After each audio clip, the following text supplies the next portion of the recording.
I've just returned from a week's holiday in Dorset, having a break, but of course never far from the criss-cross paths of the Great War. And perhaps unsurprisingly, I noticed some familiar names on local war memorials in the area, and also in a local museum I found reference to the Dorset Mansell-Pladel family, noted for their pioneering geological and archaeological work in the county, and a family that lost several young men in the Great War, including 2 on the Somme in 1916, both of whose graves I visited. But I did what I usually do on holiday, and that was to bring a few books related to nature and landscape with me to read, rather than those on conflict, and so found myself enthralled with a new book, The Tattooed Hills by John Walcott, only just published. Landscape is such a big part of this podcast, as those who listen to it will know the importance of landscape in terms of the fighting, the battles on that ground, and how it often influenced the outcome of that fighting. But much more than this, really, as well. The very meaning of landscape is all part of our understanding of that old front line. And by that, I guess, what it meant to fight and shed blood on the rolling chalk downlands of the Somme 110 years ago, what was in the mind and the hearts of soldiers when they thought of what Britain meant to them during that fighting, a theme that we explored quite recently with Professor Mark Connolly in the podcast on chalk, Englishness and the Great War. John Walcott's excellent and fascinating book follows the chalk figures cut into that landscape of the past and seeks to find out what they mean in the world of today. It mixes history with folklore, archaeology with identity, and so much more. And while the majority of these chalk figures are centuries old, perhaps the oldest being the Uffington horse cut into the Oxfordshire hills and captured, incidentally, by my favourite war artist, or artist generally, Eric Revilius, in 1939, incredibly just before another world war. But inevitably, the Great War featured in John's book, with a chapter on the chalk badges in the Wiltshire Downs, especially the Fovant badges. These were located on the sheer slopes above a camp where men from many units trained for active service. In particular, battalions of the London Regiment left their mark, including those from the 2nd 5th London Rifle Brigade, the 2nd 6th London Rifles, and the 2nd 8th Post Office Rifles. Some badges, too, the 2nd 7th Shiny 7th Battalion and the 2nd 9th Queen Victoria Rifles, didn't survive. There's no trace of them on that landscape today. And while all of these early badges were joined by several others, including ones from Australians who were based here, and aptly the Wiltshire Regiment and the Wiltshire Yeomanry, the addition of the London badges remains significant, I think.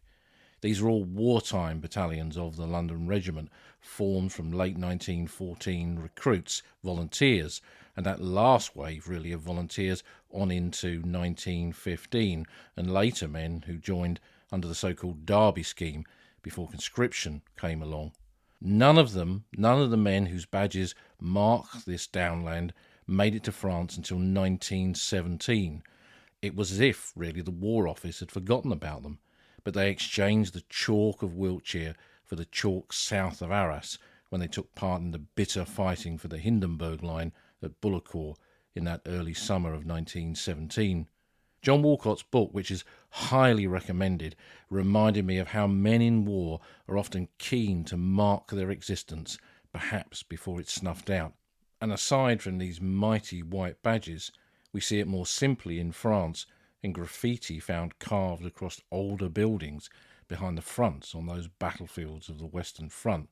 But of course here at Fovant, it's on a much larger scale. To those London men, perhaps living for the first time in a wide open landscape, here was a version of England they made their own, recorded who they were, left their legacy, little knowing what lay ahead. And even in a book about those tattooed hills of the chalk landscape of Britain, I can reflect once more on how the Great War is all around us in so many different ways. Now for this week's questions. Question number 1 comes from James on Patreon, where so many of you very kindly support the podcast. James asks, a question for the Q&A which I don't think has been touched on before. I'm just reading Sagittarius Rising for the first time. He describes interactions with observation balloons.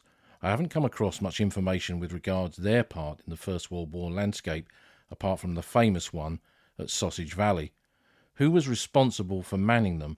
What was a day in the life like for these men? I understand there were decoy ones, but how many were there along the front by 1916? Were they more effective in the flatter landscape of Flanders than in France? Well, this is an interesting subject, James. You mentioned Sausage Valley, that position just outside the village of La Boisselle on the Somme, named big, long valley, kind of sausage-shaped in some ways, but named not because of that, but because there was a sausage-shaped German observation balloon at the end of it that kept popping up to see what the French and then latterly the British were doing there. So these observation balloons that operated right along the Western Front were part of what quickly became known on the British side as Balloonatics, and it's a fascinating element of the Great War. And no, despite Blackadder, this was not the Women's Auxiliary Balloon Corps. Got to remember that Blackadder is humour, not a documentary. So in a conflict that, as we know from the early stage of the Great War, a war of movement went static, and once that static war began, the positioning of static tethered balloons to observe the battlefield seemed obvious, really, and they were used by all sides as it was clear the stalemates that trench warfare had become on the Western Front was here to stay, and the balloons were used to spot for the guns, observe the battlefield, help map out the battlefield from above, which was pretty essential in a siege war like this had become. Although the use of military balloons in the British Army, for example, went back to the 19th century, by 1914 it was actually the Royal Navy who were responsible for balloons within the British military generally, and it took until 1915 for kite balloon sections of the Royal Flying Corps to be formed. The balloon used by the Royal Flying Corps was elongated and had fins, so it was quite stable compared to earlier types, and had a basket beneath in which the personnel did their work. Tethered to the ground, so fixed to the ground so it wouldn't be swept away in the wind, they were winched skyward to whatever height was required, and the crew could be up there for up to 10 hours to heights of 3,000 feet with static telephone lines dropped down beneath, linking them to the ground where their information could be relayed. They didn't just have eyes up there. It wasn't just about putting men in a balloon, observe something, then they come down and give their information. What made them much more useful was the addition of the telephone. And with that telephone, they had the ability to speak and relay information in real time, essentially, something new to warfare of this period. A Royal Flying Corps kite balloon section had one balloon, which was used or manned by up to 6 officers, not all at the same time, and over 100 men in support. So it was quite a small unit, and more of them were deployed along the British section of the Western Front as that sector grew from 1915, when it was about 30 or 40 miles, to nearly 100 miles by 1916. So a lot of different kite balloon sections operating at different parts of that front. And later on in the conflict, gunner officers were embedded in these units to add that next level of communication. So major part of the kind of work that these kite balloons did was to spot for the guns. And if you had a gunner officer up there who understood what he was seeing on the landscape, understood the maps, understood the geography, and also then understood the needs of the artillery, he could then relay information back to the guns, and when you're laying down a bombardment on a key location, he can adapt that fire accordingly so it has its maximum effect. And again, this is all part of the learning process in this massive static siege war that the Great War had become. Because of the risky nature of the work that they did, they were very vulnerable to air attack. The balloons could catch fire easily, and the crew beneath really had no chance of getting out under those circumstances, except if they had a parachute. So they were amongst the very few Royal Flying Corps, and eventually these units became part of the Royal Air Force. They're amongst the very few to actually have parachutes.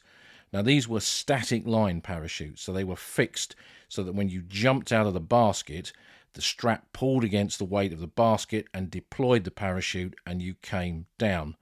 Those kind of parachutes were still pretty early in development, and there were lots of what were called Roman candles, where the parachute did not deploy properly, and sadly the men fell to their death. That was something witnessed by many soldiers in that blue Somme sky in the summer of 1916. And how they were used is they would be put in a particular sector of the battlefield. So one balloon could not possibly cover all 18 miles of the Somme front in the lead up to the first day of the Battle of the Somme, the 1st of July 1916. So sectors had their own kite balloon sections, and they would be working alongside the artillery assets that were firing in those sectors. So divisional artillery, perhaps corps artillery, so you're moving into heavier guns, Royal Garrison artillery, heavy and siege batteries, and they could act as their eyes. I mean, by this stage, aerial photography was also being used, along with ground level mapping, and each artillery unit would have their own observation post on the battlefield to spot for the guns, but this added a kind of another level to it. What they discovered is that the enemy, of course, realised this too. The Germans were using them for exactly the same kind of purpose, and both sides would prioritise the destruction of these balloons and to snuff out those eyes so the guns couldn't spot as accurately. So there became a kind of war within a war, where balloon targets were put at the top of the list to try and knock out on both sides, to reduce as much as possible both sides' ability to actually see what was going on. So to kind of fight back with this, dummy balloons were deployed, which didn't have personnel in the baskets, but it was made to look as if they were active balloons, and they would draw away enemy aircraft to go and shoot them down, where you could have your actual balloons operating in another location and perhaps protected by aircraft, friendly aircraft in the sky. So really, as the war went on and remained static up until that more mobile war of 1918, then these balloons were essential, but today perhaps often forgotten, pieces of kit in trench warfare on the Western Front. Eventually, aircraft eclipsed them by 1918. Air observation became more and more sophisticated. The ability to shrink down the size of a radio transmitter, which you could transmit Morse with. They never had the ability to transmit voice. Those could be placed in the cockpits of aircraft by 1918. So aircraft could go up again in real time and spot for the guns and fly over the battlefield and perhaps more easily defend themselves, because it wasn't really possible to defend an observation balloon. If the crew were in the basket and they saw enemy aircraft attacking, their instructions were to bail out, to jump and deploy their parachutes. But obviously in the air and in aircraft you could fight back, and then you could relay that information by radio or message dropped over the side, whatever it was. But the Balloonatics and the role of these Royal Flying Corps kite balloon sections were a massively important part, I guess, of how that war on the Western Front developed. And a lot of the images that we see, particularly oblique ones that are taken from the balloons looking across the battlefield, then they are all now part of the Imperial War Museum archive. And we've got that element of a lasting archive, which is all part of the legacy of the work of these Balloonatics in the Great War. Question number 2 comes from Will. On a recent episode, A Tale of Two Veterans, in the account of Aubrey Rose, he mentioned about a white feather being presented to him to encourage him to sign up, and that there was a scheme set up where they could sign up but not complete training until a later date. How widespread was the white feathers being presented to young lads not in uniform, and can you explain a bit more about the scheme? Well, white feathers, I think, are part of the culture of the First World War. We picture that kind of early period of the war. We see it in films like Oh, What a Lovely War, where men are given by young women white feathers to imply that they're somehow cowards for not joining the British Army or whatever it is. And as early as August 1914, so not long after the declaration of war, there was a British admiral who formed what was called the White Feather Brigade. And the purpose of this was to shame men into enlistment. So this was not just a random act that was going on right across Great Britain. This was in many respects an organised campaign to get women to take white feathers to young men and, like we say, shame them to put on khaki. And when we read the accounts of those who served in the Great War, This is something we often come across, particularly from those early volunteers. But there were a few problems with this because a lot of men were joining anyway, and they were joining units right across Great Britain. And the British Army in particular struggled with this huge influx of enlistees. And it meant that many units in Sussex, where I grew up, there were the South Downs battalions that I've spoken about many times on this podcast, when they were formed and sent into Couden camp just outside Bexhill in 1914, there were no uniforms available for them. So they turned up in their own civilian clothing. And when we look at the early photographs for the first month or so of their encampment at Couden and their training, they're still in civvies. And what happened there is that going about their duty and often going into Bexhill or Hastings on a bit of localised leave, they had nothing on them to say they were part of a military unit. Not a cap badge, not a shoulder title, nothing. And young women were coming up to them in the streets of those towns and giving them white feathers despite the fact that they had already joined.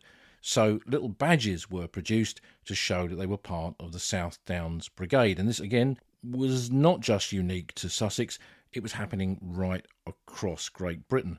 And there are many, many photographs of some of the early volunteers in Kitchener's units wearing similar kind of card badges, part of an identity, but also part of a reaction, I guess, to this whole White Feather Brigade and their activity on the streets of British towns and cities.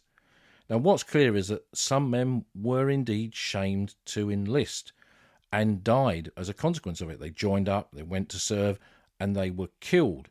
And there are even some examples, some noted examples of suicide. For example, I remember researching a lad in Sussex who killed himself after being handed one of these white feathers. He was greatly troubled by the experience because he had tried to enlist, but he'd been excluded due to a disability that made him essentially exempt from military service. But he had nothing to say that this had happened. He might have had a few papers from the War Office, but I doubt he was carrying them with him. And if a young woman or whoever came up to him and presented him with a white feather, this kind of tipped him over the edge. And there was this incredible pressure put on the young men of that generation at the beginning of the Great War to do their bit, which I guess we can only but imagine what that felt like. Not everyone wanted to join. Some heard that phrase, it'll be over by Christmas, and thought, what's the point if it's going to be over that quickly? Why should I disrupt my whole life and join up? We tend to think they were all flocking to the recruitment officers, but that wasn't always the case. And for some young men who were presented with these white feathers, there were terrible implications for them and the wider family, and often for the person who'd handed them that white feather. Now, Keith Quabell, who was a battlefield guide and an old friend of mine who worked with me on Ledger battlefield tours, and in the 70s and 80s took across a huge number of Great War veterans to the battlefields, enabled those veterans to visit some of the places where they'd fought. Keith was a founder member of the Western Front Association, and he had some incredible stories. I'd love to get him on the podcast talking about some of those. But I remember one story that he told me relating to a veteran that we both knew, who he discovered much later had a brother, and the brother had been dating this young girl who one day, because he had not yet enlisted, he was underage really, he was not ready to go into the army, but she had nevertheless presented him with a white feather and accused him of being a coward. So he ran off, joined the army as a teenage Tommy, went into uniform, went across to the Western Front, and was killed shortly afterwards. Devastating for not just his family, but for this young woman who had kind of forced him to join the army in this way. And she turned up at the family home full of remorse, I guess hoping for some forgiveness, but she had the door slammed in her face. And that's just one story. I mean, how many times did that echo across the British nation and perhaps other nations besides? And even as the war went on from 1914 into 1915, there was still an influx of volunteers, but this kind of handing out of white feathers did continue. And it became a problem for soldiers who were home on leave, and also soldiers who had served and had now been discharged due to wounds or sickness contracted on active service.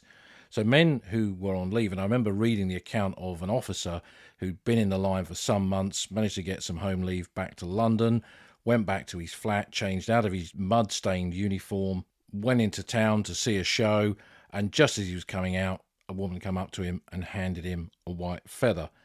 He promptly went back to his flat, changed back into his uniform, went back to the Western Front, and never came home on leave again. He had local leave, I would guess, in France and Flanders, but it put him off from returning to the home front. And those kind of things would build up that gulf between soldier and civilian. And in terms of the discharged soldiers that we mentioned, this was one of the reasons that a silver war badge was brought in, the little silver round-shaped badge with the legends for King and Empire, services rendered. That could be worn on the clothing to indicate that you'd been a man who had served and then been discharged, because those kind of soldiers were being given white feathers as well. And this badge made them stand out and showed that they'd been in the military, done their bit, and could do that bit no more. And the kind of final bit of your question relates to the Derby scheme. So in 1914-15, there were lots of volunteers. Gradually, that level of volunteers dropped away again. Going back to Sussex, if I look at the Kitchener battalions that were formed from August 1914 onwards, the early ones filled up very quickly. The South Downs went from the 1st South Downs Battalion, which became the 11th Royal Sussex, forming another one, the 12th, and a third one, the 13th. And then there was a drop-off of volunteers. So as you move on in towards the summer of 1915, with wide activity on the Western Front, British troops fighting in Gallipoli and other theatres of war, the enthusiasm for volunteering has clearly dropped away. So the Lord Derby scheme, brought in the autumn of 1915, was essentially, it was portrayed as the last chance to volunteer before there was general conscription, before they called up everyone without any choice in the matter. And those who had signed up for this scheme were given an armband they could wear. It was a khaki armband with a red crown on it, and you could wear that on your civilian clothing. Again, a bit like the Silver War badge, to show that you were in the process of serving or had just joined up or were in the Derby scheme. There was a further kind of condition to it that was attractive to some men, because it meant, having signed up for the Derby scheme, you'd go to a recruitment office or a depot, sign on the dotted line, fill in your attestation forms, but you could delay your entry into the army, often by months. And that meant you could continue to do your job. It might be seasonal work of some description. Whatever it was, you could continue to earn, continue to contribute to your own income or your wider family's income, and then eventually go into the army, but delay that entry into the army. And if you look at service records, I remember when I lived in Yorkshire, I looked at quite a lot of Lord Derby men who ended up in the Barnsley Pals, and who joined in that autumn of 1915, signed up on the dotted line, but actually didn't go into training at the York and Lancs depot until the following spring. So they had nearly 6 months between attesting, joining up, signing on the dotted line, and then actually putting on uniform and doing their bit. By 1916, over 310,000 men had enlisted through the Derby scheme. Whether that was as successful as they'd hoped, nevertheless it brought in a significant number of men to serve in the British Army, and those who were Lord Derby volunteers, they were veterans who proudly later called themselves Lord Derby men. Quite a few of the veterans that I interviewed in the 80s and 90s, when I rang them up, I remember one chap in particular, he said to me, I wasn't a Kitchener's man, you know. I didn't join up right at the beginning. Oh no, he said, I had responsibilities. I was a Lord Derby man. And he was very, very proud of that. And this, I guess, is also a point in which the whole British Army is changing from this very small volunteer regular army that had gone to war in 1914, then a territorial army from the pre-war Saturday night soldiers, and both of those kind of waves of men have gradually dissipated on the battlefield as casualties have mounted, replaced by the Kitchener's army recruits who've joined up at the very beginning of the war, through to this autumn of 1915 with the Lord Derby men, and then you're on the tipping point towards conscription, which came in 1916 in the approach to the Battle of the Somme, and some of the very first conscripts conscripted in that period eventually made it to the front line in those final weeks of the Somme fighting in October and November of 1916. So all of this, I guess, is part of that wider history of the British Army and the Great War. Question number 3 comes from Steve McQuaid. I was watching the Blackadder episode with the minefield last night, and it struck me I had heard no mention of anti-personnel minefields anywhere else. Did such mines exist, and if not, to what extent did all sides use booby trap type devices in no man's land? Obviously, I've heard about such devices left during a retreat, but this is more about a day-to-day usage while sides were engaged. Well, this is a good point, Steve, and you mentioned the kind of booby traps in the retreat to the Hindenburg Line. We did a whole episode on that. The Germans left a lot of delayed action mines, one underneath Bapaume Town Hall that went off a few days later, brought the building down on top of those who were assembling close by, and there were delayed action mines at crossroads. I mean, all kinds of things. This is not really what we're talking about here. When in that episode of Blackadder, they look and they see a kind of a mushroom symbol on the map, and he asks, what is it? And it's a minefield. And when we think of minefields, we think of the kind of probably classic Second World War minefields where there's a laid out bit of ground and men move into it and one of them treads on something, a prong sticking out the ground, a raised bit of the mine itself, and they realise they're in the middle of a minefield. So that's kind of a very classic World War II. We don't read about that at all for the First World War because generally those kind of mines did not exist. And actually, we've had quite a few questions on this subject, including a very detailed one from a regular supporter of the podcast, Graham Mott. And thanks to Graham for that.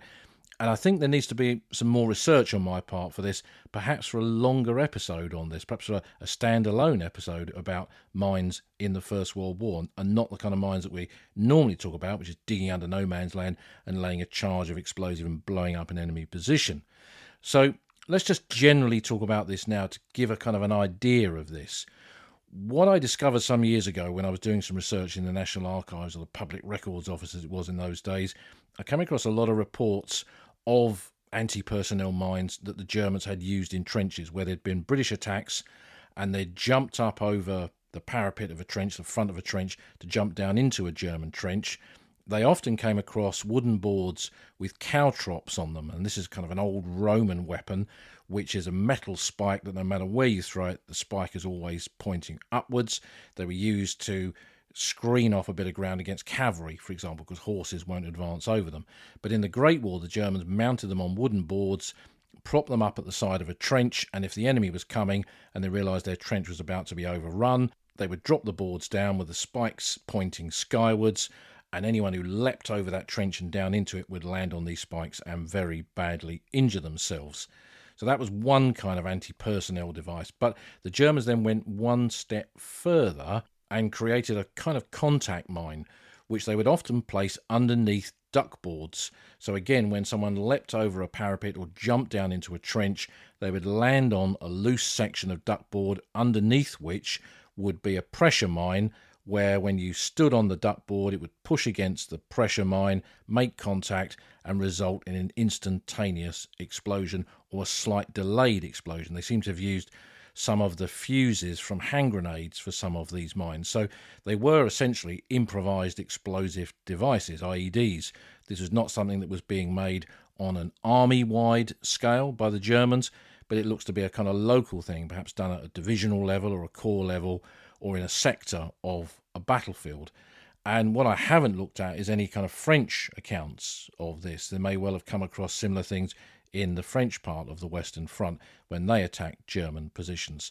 So it seems that, particularly in 1917-18, these kind of what we'll loosely call anti-personnel mines were being used by some German units on the British sector of the Western Front, where you jump down into a trench, or they put them in communication trenches. So if you try to advance up those, a similar kind of thing would happen. You'd go onto a section of the duckboarding that had been especially adapted, so when you stood on it, it resulted in the explosion of one of these mines. That kind of thing is going on. On the British side, there's no evidence that British soldiers did this in their trenches.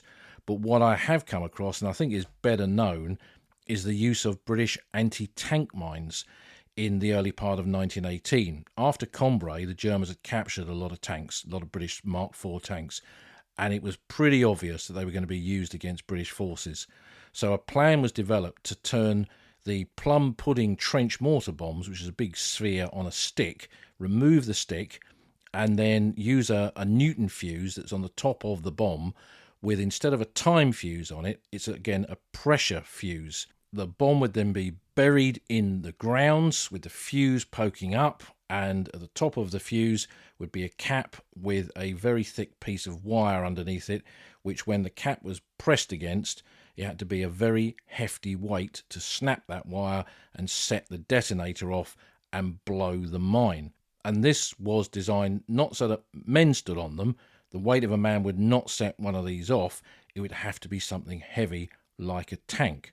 So in the kind of eastern part of the Somme battlefield sector, where the British had advanced into sections of the Hindenburg Line, where there was stalemate in 1917-18, where some commanders figured out, particularly after Cambrai, that there might be these German attacks using these tanks, minefields were laid, but not always properly mapped.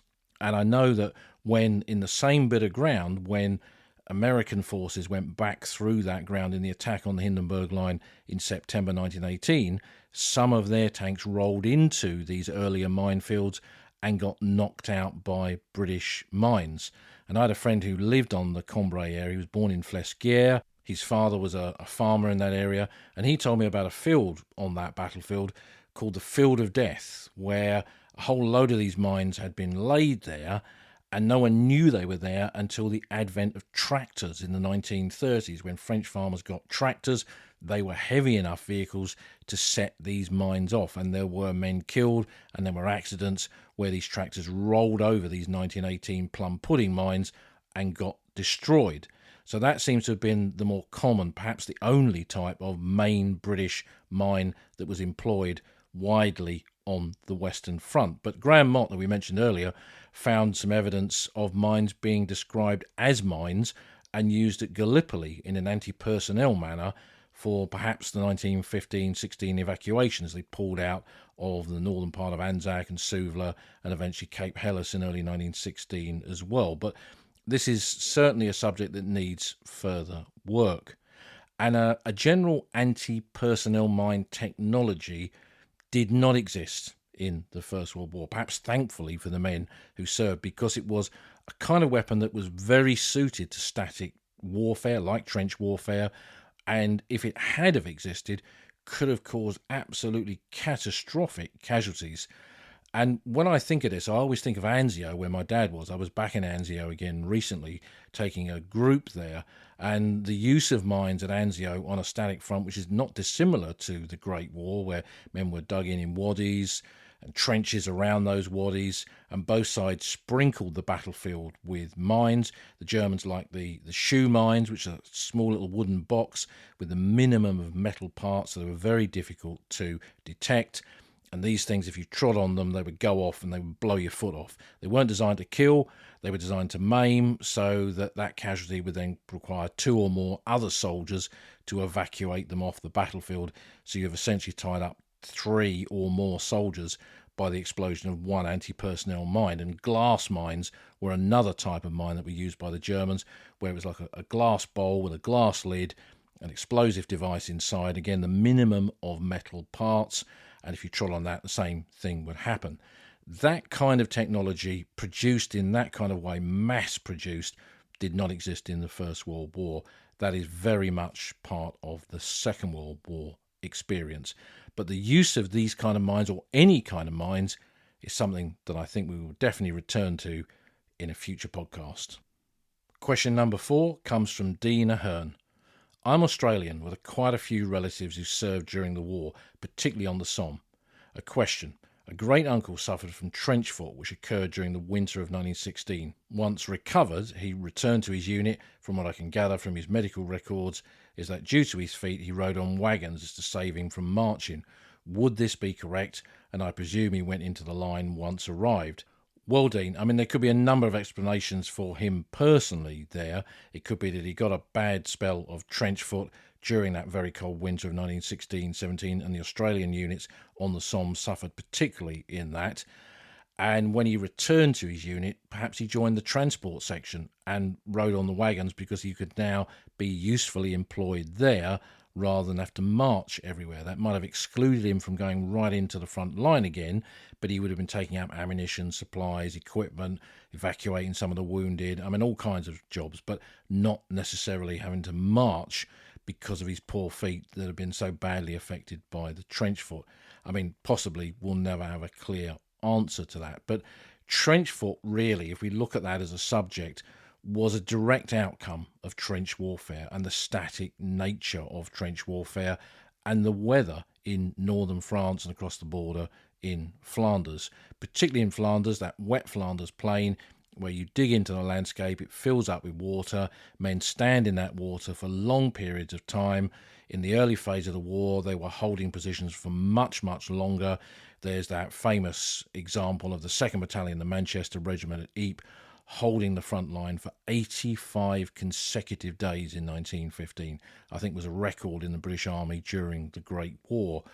And if you were in the front line position, or even in the support line, it's flooded and you're standing there in water. Imagine what your hands are like when you keep your hands in washing up water too long. They get all wrinkly, or you stay in the bath too long.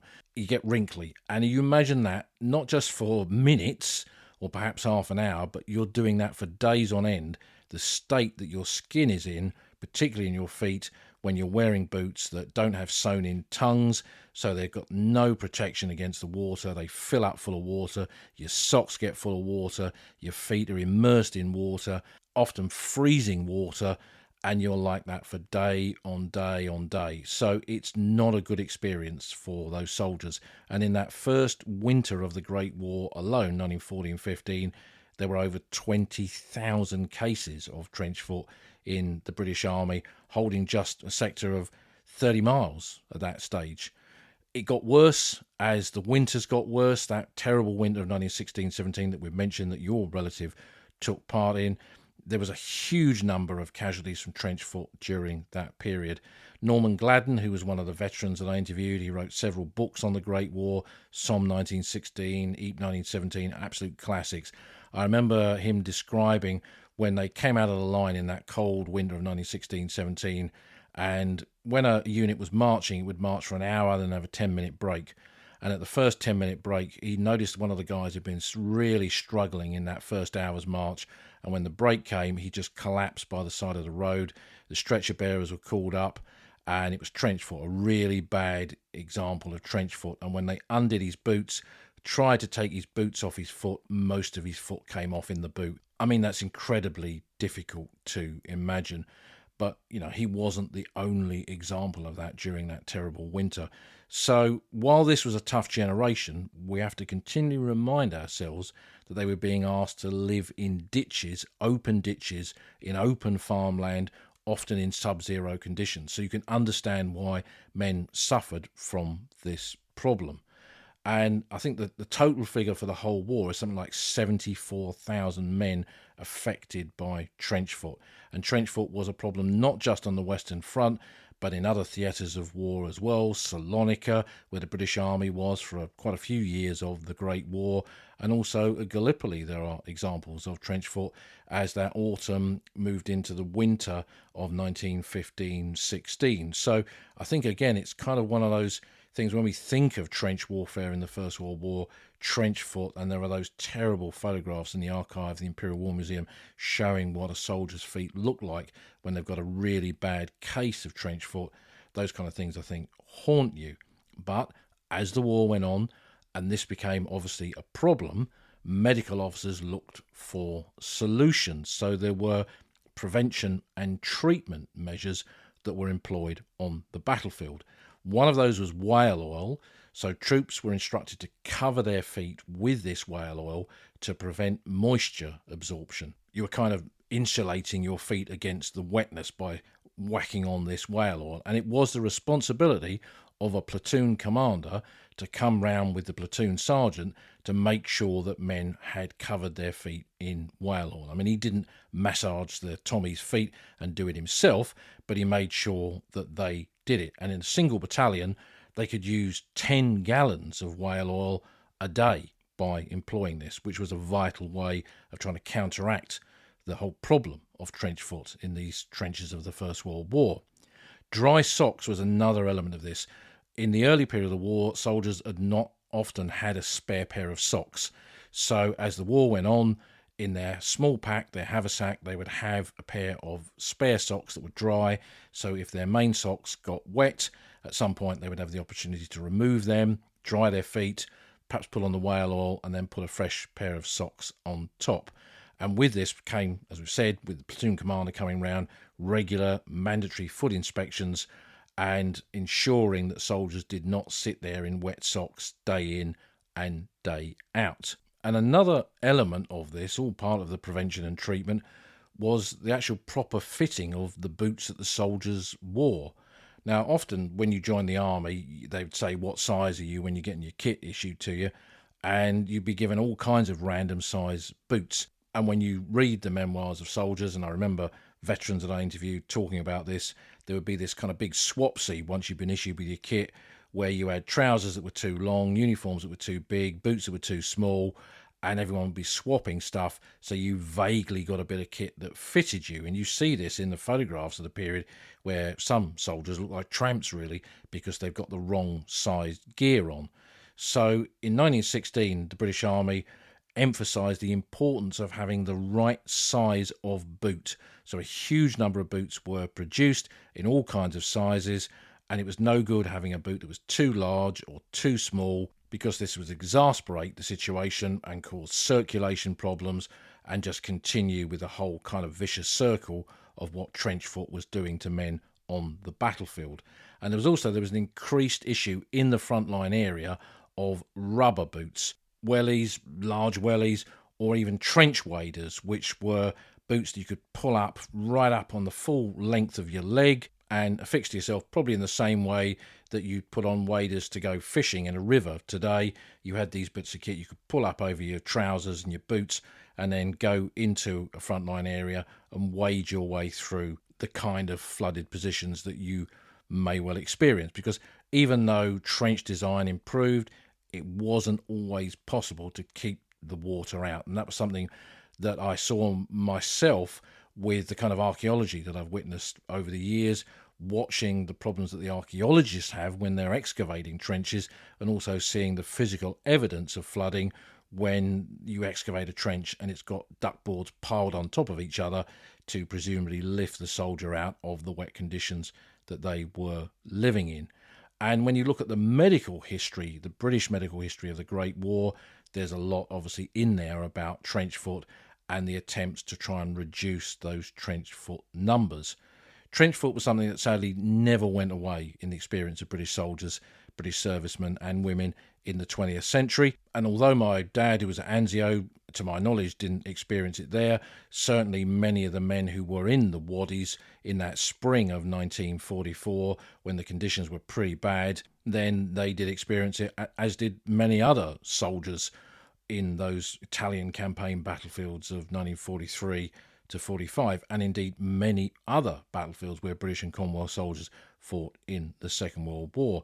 And even as late as 1982 with the Falklands. Again, I've known a lot of Falklands veterans over the years and read a lot of accounts of men who served there, and they were still being issued with essentially the same kind of boots that British soldiers had worn on the Somme in 1916.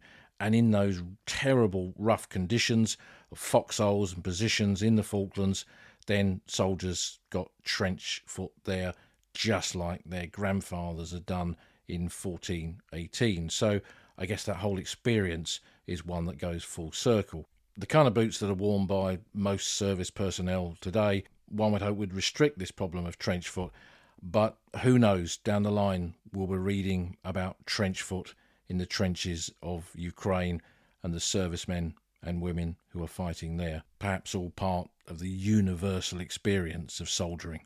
So that's where we end this week's question and answers. I hope the questions have been of interest, and even more so the answers. Keep those questions coming. Send them in via the usual methods of email or via the Discord server, and we'll be back again soon for some more questions and answers here on the Old Front Line.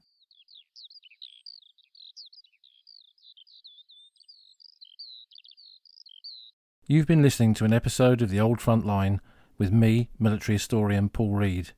You can follow me on Twitter at Somcorps.